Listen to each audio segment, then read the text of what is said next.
আসসালামু আলাইকুম এভরিওয়ান, স্বর্ণাজ কিচেনে আপনাদের স্বাগতম। আজকে আমি বাঙালির খুব জনপ্রিয় একটা রেসিপি শেয়ার করব। বড় মাছের মাথা দিয়ে কিভাবে পারফেক্ট এবং দারুণ স্বাদের মুড়িঘণ্ট করা যায় সেই রেসিপি। চলুন তাহলে দেখে নিই। এখানে আমি 250 গ্রাম মুগ ডাল নিয়েছি। এই ডালটা আমি আগে থেকে ভেজে নিয়েছি, তাই ভাজার কোনো প্রয়োজন নেই। এখন আমি এর মাঝে কিছুটা পরিমাণ পানি দিয়ে ডালটাকে আধা ঘন্টার জন্য সাইডে রেখে দেব। আধা ঘন্টা পর ডালটাকে আমি ভালোভাবে কষলে ধুয়ে বারবার পানি পাল্টে ভালোভাবে পরিষ্কার করে নিয়েছি। একটা টমেটো কেটে নিয়েছি, কিছুটা পরিমাণ পেঁয়াজ কাঁচামরিচ কুচি করে নিয়েছি, আর নিয়েছি পরিমাণ মতো ধনেপাতা কুচি। আমি ধনেপাতা পছন্দ করি, তাই নিয়ে নিলাম।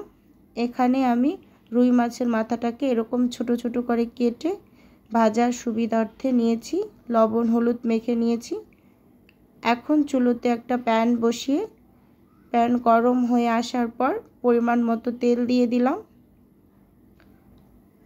তেলটা হালকা গরম হয়ে আসার পর এর মাঝে মাথাটা দিয়ে দেব, দিয়ে খুব ভালোভাবে একটু ভেজে নেব। ভেজে নেওয়া হয়ে গিয়েছে, তুলে নিলাম। এখন ওই একই তেলের ভিতরে আমি গরম মশলা দিয়ে দিলাম। গরম মশলা দিয়ে একটু ভেজে এর মাঝে পেঁয়াজ কাঁচামরিচ কুচি দিয়ে দিলাম। পেঁয়াজ কাঁচামরিচ কুচিগুলোকে একটু ভালোভাবে ভেজে নেব এই তেলের মাঝে। ভালোভাবে একটু ভেজে নেওয়ার পর এর মাঝে দিয়ে দিলাম স্বাদ মতো লবণ। লবণটা আপনারা আপনাদের স্বাদ অনুযায়ী দিবেন। নরম করে ভেজে নিলাম। এখন রসুন বাটা দিয়ে দিলাম 1 চামচ। 1 চামচ দিয়ে দিলাম আদা বাটা। আদা রসুনটাকে পেঁয়াজের সঙ্গে খুব ভালোভাবে একটু ভেজে নেব। ভেজে নেওয়া হয়ে গেলে এখন মরিচ গুঁড়ো দিয়ে দিলাম 1 টেবিল চামচ, হলুদ গুঁড়ো দিলাম 1 টেবিল চামচ, আর দিয়ে দিলাম ধনিয়া গুঁড়ো 1 টেবিল চামচ, জিরা গুঁড়ো 1 টেবিল চামচ। এখন এগুলো খুব ভালোভাবে একটু ভেজে নেব। এর মাঝে আমি সামান্য পরিমাণ পানি দিয়ে মশলাটাকে একটু কষিয়ে নেব। এই পর্যায়ে আমি 1 টেবিল চামচ গরম মশলা দিয়ে দিলাম। এটা আপনাদের হাতের কাছে থাকলে দিবেন, না থাকলে স্কিপ করে যাবেন।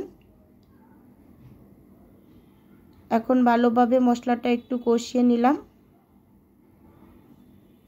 এখন আমি আগে থেকে টমেটো কেটে রেখেছি সেটা দিয়ে দিয়েছি। দিয়ে ভালোভাবে মশলাটা ভিতরে একটু নেড়ে চেড়ে নিলাম। এখন কিছুটা পরিমাণ পানি দিয়ে একটু নেড়ে চেড়ে ঢাকনা দিয়ে ঢেকে টমেটোগুলোকে একটু সেদ্ধ করে নেব। রান্না করতে করতে ভিউয়ার্স আপুদের উদ্দেশ্যে একটাই অনুরোধ, প্লিজ ভিডিওটা না টেনে সম্পূর্ণটা দেখার অনুরোধ রইল। আর ভিডিওর কোনো অংশ যদি ভালো লেগে যায় তাহলে প্লিজ লাইক দিয়ে চ্যানেলটি সাবস্ক্রাইব করে পাশে থাকবেন। আপনার একটা লাইকই পারে আমার এই ভিডিওটা আরও 5-7 জনের কাছে পৌঁছে দিতে। তাই আবারও বলছি, প্লিজ লাইক দিয়ে কন্টিনিউ করুন। এখন আমি রুই মাছের মাথাটা দিয়ে ভালোভাবে নেড়ে চেড়ে মশলার সঙ্গে মিশিয়ে নেব। এই পর্যায়ে আমি আগে থেকে ধুয়ে রাখা ডালগুলো দিয়ে দেব।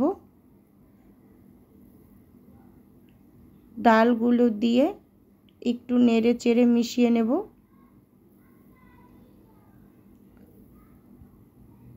মিশিয়ে নেওয়া হয়ে গেলে আমি ঢাকনা দিয়ে ঢেকে 5 মিনিটের মতো একটু ডালটাকে কষিয়ে নেব মশলার ভিতর।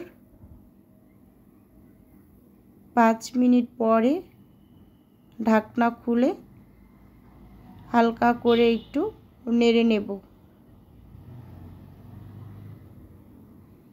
নেড়ে নেওয়া হয়ে গিয়েছে। এখন আমি পরিমাণ মতো পানি দিয়ে পুরো রান্নাটা শেষ করে নেব। এই পানির মাঝে আমি এখানে ঠান্ডা পানিটা ইউজ করেছি, তাই পরিমাণে একটু বেশি দিয়েছি।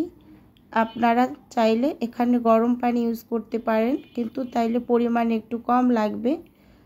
ঢাকনা দিয়ে দিলাম, ঢাকনা দিয়ে ঢেকে রান্নাটা শেষ করে নেব। ঢাকনা খুলে এই পর্যায়ে আমি হালকা করে একটু নেড়ে নেব। নেড়ে নেওয়া হয়ে গেলে আমি কিছুটা পরিমাণ ধনিয়া পাতা কুচি করে রেখেছি, সেগুলো একটু উপর দিয়ে দেব। আপনারা এখানে টালা জিরের গুঁড়োটা ইউজ করতে পারেন। আমার কাছে ধনিয়া পাতার ফ্লেভারটা ভালো লাগে, তাই আমি ধনিয়া পাতা ইউজ করেছি। আপনাদের ঠান্ডা করে একটু সার্ভ করে দেখাচ্ছি, দেখুন কতটা সুন্দর হয়েছে। আজকের ভিডিও এ পর্যন্তই, দেখা হবে অন্য কোনো ভিডিওতে। সে পর্যন্ত ভালো থাকবেন, সুস্থ থাকবেন। আল্লাহ হাফেজ। আসসালামু আলাইকুম।